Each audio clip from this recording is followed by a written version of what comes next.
السلام علیکم ورحمۃ اللہ وبرکاتہ۔ پروردگار عالم سے دعا ہے کہ جہاں بھی رہیں خوش رہیں، آباد رہیں، شاد رہیں۔ امام زمانہ جل اللہ تعالیٰ فرج شریف ہم سبوں کو اپنے حفظ امان میں رکھیں۔ ہماری اور آپ کی گفتگو تاریخ انبیاء جو قرآن مجید میں بیان ہوئی ہے، اس ماہ مبارک رمضان میں الحمدللہ ہم ایک ایک نبی کو ایک ایک دن میں بیان کرنے کی کوشش کر رہے ہیں، بہت خلاصے کے ساتھ، تاکہ ہمارے نوجوانوں کو ان کی واقعات کو سن کر اپنی زندگی میں انشاءاللہ تعالیٰ اتارنے کی کوشش کریں، تاکہ ایک مرتبہ یہ جو واقعہ ہیں یہ قصے نہیں، کہانی نہیں ہے، بلکہ یہ حقیقت ہے جو انجام پایا ہے۔ آج ہماری اور آپ کی گفتگو جناب یونس علیہ السلام کے لیے ہوگی، جن کو ذنون بھی کہتے ہیں، اس لیے مچھلی والے۔ جناب ہارون اور جناب موسیٰ کے بعد یہ نبی کی شکل میں الحمدللہ اس دنیا میں تشریف لائے تھے، بت پرستی کو ختم کرنے کے لیے، توحید کے سلسلے سے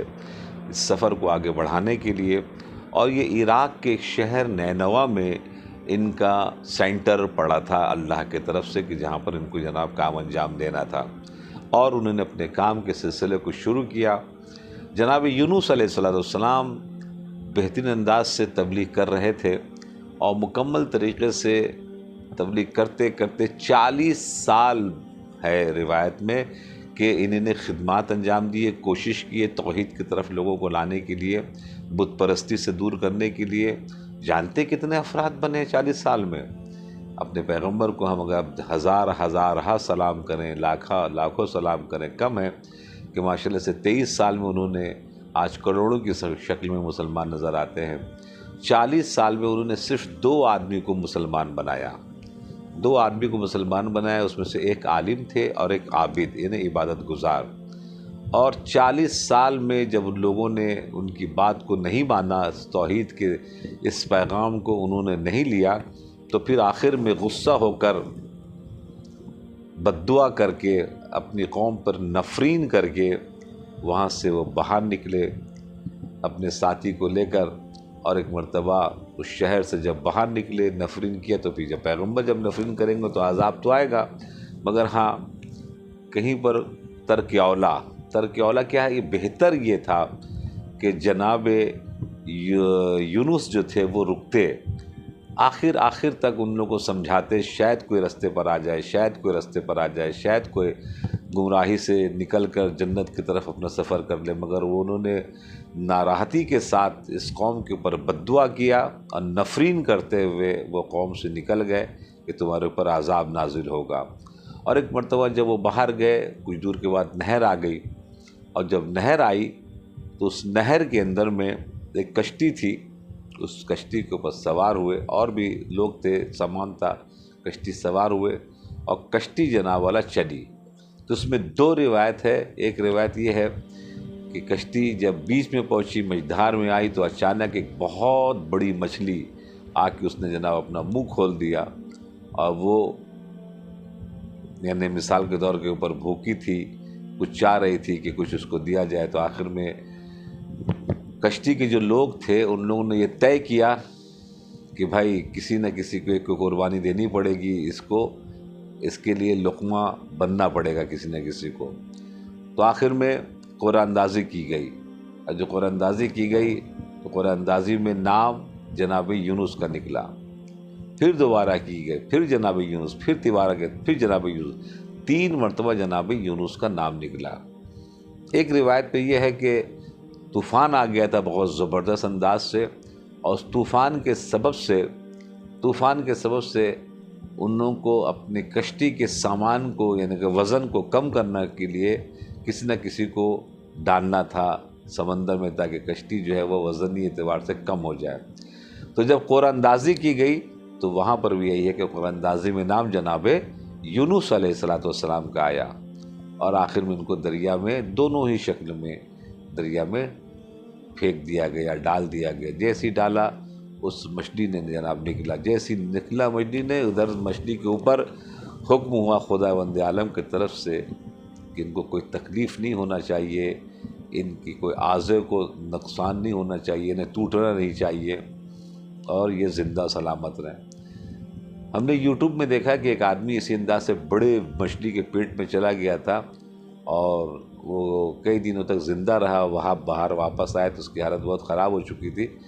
تو یہ بات سمجھ میں آ سکتی ہے کہ ایسا ہو سکتا ہے، ممکن یہ افسانہ نہیں ہے، قرآن مجید کا قصہ ہے۔ قرآن مجید میں سورہ صافات میں اس کا ذکر ہوا ہے 147، 143، 144، 146، 140، اور سورہ انبیاء میں 88 نمبر آیہ کریمہ میں جناب یونس علیہ السلام کا ذکر ہوا ہے۔ عزیزو دوستو، ان کے لیے ہے کہ بعض ہے کہ ایک دن رہے، ایک بعض میں کہ چند دن رہے، بعض میں کہ 40 دن تک رہے، اور اس سمندر کے تہوں میں لے کر وہ مچھلی چلی گئی اور اس کے اندر وہ سانس لیتے رہے، اور ایک مرتبہ اندھیرے میں ان کو یہ احساس ہوا، چونکہ روح نہیں نکلی تھی اور زندہ تھے۔ جناب یونس کو سمجھ میں آ گیا کہ ہم سے کوئی غلطی ہوئی ہے، اس غلطی کی سزا جو ہے ہم کو دی جا رہی ہے۔ اور آخر میں قرآن مجید کی آیہ کریمہ ہے جو بھی میں نے ایڈریس دیا ہے، سبحانک انی کنت من الظالمین، کہ یہ وہ ورد ہے جو انہوں نے کرنا شروع کیا کہ پروردگار تو پاک ہے، میں نے اپنے نفس کے اوپر ظلم کیا ہے، اور اس کو جناب انہوں نے ورد اور پڑھنا شروع کیا ہے۔ تو پھر حکم ملا مچھلی کو کہ لا کر کنارے میں جناب یونس کو اپنے پیٹ سے نکال کر باہر ڈال دے۔ اب جو جناب یونس کو باہر ڈالا ہے مچھلی نے، تو اب چونکہ مچھلی کے پیٹ میں رہنے کے سبب سے ان کی حالت بہت خراب ہو گئی تھی، ناگفتہ بے ہو گئی تھی۔ جیسے کوئی نیا بچہ پیدا ہوتا ہے جو حال ہوتا ہے، وہ حال جناب یونس کا ہو گیا تھا۔ اسی وقت پروردگار عالم نے کدو کا ایک درخت اگوایا جس میں بڑے بڑے پتے ہوتے ہیں، اس پتے کے نیچے رہے، چونکہ جسم اتنا نازک ہو گیا تھا کہ اگر مکھی بھی بیٹھ رہی تھی ان کے جسم میں تو ان کو جناب تکلیف ہو رہی تھی۔ اور آخر میں پھر ذرا سا قوی ہوئے، ذرا سا مضبوط ہوئے، اس مرحلے کے سے جناب والا گزرتے ہوئے، اور جب ایک مرتبہ مضبوط ہو گئے تو پھر اب اپنی قوم کی طرف چلے دیکھنے کے لیے کہ جن کے لیے انہوں نے بد دعا کی تھی، نفرین کی تھی، کہ بھائی دیکھیں ان کا ہوا کیا، ان کا انجام کیا ہوا جن کے لیے ہم نے مثال کے طور کے اوپر وہ الفاظ استعمال کر دیے تھے۔ اب جیسی پہنچے ہیں اپنے اس منطقے میں تو پوری دنیا جناب بدل چکی تھی، وہ سب کے سب بت پرست جو تھے وہ اللہ پرست ہو گئے تھے۔ ہوا کیا تھا؟ ہوا یہ تھا کہ جیسی جناب یونس نکلے اور عذاب آنے کا سلسلہ شروع ہوا، چونکہ کوئی پیغمبر اور نبی اگر بد دعا کر دے تو عذاب تو آنا ہی آنا ہے۔ اب جب عذاب کو انہوں نے دیکھا تو سمجھ گیا کہ ہم لوگ غلط پر تھے اور جناب یونس صحیح پر تھے، تو وہ جو عالم تھا وہ رک گیا تھا، اور تمام کے تمام لوگ اس عالم کے پاس آئے جو جناب یونس کے ہاتھ سے مسلمانوں نے کہا نا، صرف 2 آدمی مسلمان ہوئے تھے، اور آنے کے بعد کہا کہ ہم لوگوں کو کیا کرنا چاہیے، تو پھر اس نے عقل مندی سے ان لوگوں کو کہا کہ بیابان میں نکلو، جلدی سے جلدی سب کے سب پوری کی پوری قوم، اور بیابان میں نکل کر بچوں کو الگ کر دو، جو دودھ پینے والے بچے، جو چھوٹے بچے الگ کرو، جانور کو الگ کرو، اور تم لوگ سب الگ ہو جاؤ، اور یہ بچے بھی روئیں جتنا بھی رو سکتے ہیں، تڑپے تڑپنے دو، یہ جانور جتنے چلا رہے ہیں چلانے دو، تم لوگ بھی رو اور توبہ استغفار کرو، تاکہ پروردگار عالم اس عذاب سے بچا لے جو عذاب آنے کا سلسلہ شروع ہو چکا ہے۔ اور ایک مرتبہ ان لوگوں کی اس آہ و بکا و گریہ و نالے کے سبب سے اللہ نے عذاب کو ایک مرتبہ تبدیل کیا، اب وہ عذاب پہاڑ پر جا کر گرا، اور پہاڑ کا کیا حال ہوا ہے تو وہ کیا بتایا جائے، بہت خراب حال ہوا اس کا۔ اللہ کا عذاب کہیں بھی نازل ہوتا ہے تو وہ ایسے ویسا ہو جاتا ہے۔ تو خدمت بھی آپ کیسے کریں کہ جناب یونس جب واپس آئے اور آنے کے بعد انہوں نے اپنے اس قوم کو، اس حالت کو جو دیکھا تو بہت ہی تعجب کیا، تو پتہ چلا کہ یہ جو مچھلی کے پیٹ میں جو گئے تھے تو کیوں گئے تھے مچھلی کے پیٹ میں؟ مچھلی کے پیٹ میں وہ اس لیے چلے گئے تھے کہ چونکہ انہوں نے ترک اولا کیا تھا۔ ترک اولا کیا؟ یعنی نفرین کرنے کے بعد، لعنت یا بد دعا کرنے کے بعد ان کو آخری تک رکنا چاہیے تھا، اپنی قوم کو سمجھانے کے لیے کہ ہو سکتا ہے شاید سمجھ جائے، ہو سکتا ہے شاید راستے پر آ جائیں۔ آپ نے کربلا کے میدان میں دیکھا کتنے دور تک امام حسین عمر سعد کو سمجھا رہے تھے، حتیٰ کہ جو قتل کرنے کے لیے شمر آگے بڑھ رہا تھا اس کو بھی سمجھانے کی کوشش کر رہے تھے کہ تو جہنم میں نہ جا، تو بچ جا، اب بھی اگر توبہ کر لے گا واپس چلا جائے گا تو بچ جائے گا۔ تو خدمت میں آپ کیس کریں کہ انبیاء کرام یا نمائندگان الہی جو ہوتے ہیں وہ آتے ہی اس لیے ہے تاکہ بندوں کو جہنم کی آگ سے بچا کر جنت کی طرف لے کر جایا جا سکے۔ تو ایک مرتبہ چونکہ انہوں نے ترک اولا کر کے انہوں نے پلٹ کے بھی نہیں دیکھا، غصے میں جناب بد دعا دیتے ہوئے اور نکل گئے تھے، وہ چیز پروردگار عالم کو اپنے نمائندے کی برداشت نہیں ہوئی، اور ترک اولا کا نبی سے ہوتا ہے تو اس کی سزا جناب فوراً ملتی ہے، جیسا آپ نے دیکھا جناب آدم کے سلسلے میں دیکھا اور دوسری نبیوں کے سلسلے میں دیکھا، اور اسی طریقے سے جیسے جناب یوسف کے سلسلے میں دیکھا، اسی طریقے سے جناب یونس کے ساتھ بھی جو یہ ہوا ہے اس کی وجہ یہ تھی۔ اب ہمارے اس گفتگو سے نتیجہ کیا نکلا؟ نتیجہ یہ نکلا کہ جب انبیاء کرام کی غلطی کو ترک اولا کو پروردگار عالم برداشت نہیں کرتا تو پھر ہم کس کھیت کی مولی ہیں؟ اگر ہم اس دنیا میں رہتے رہتے اس ماہ مبارک رمضان کی برکت سے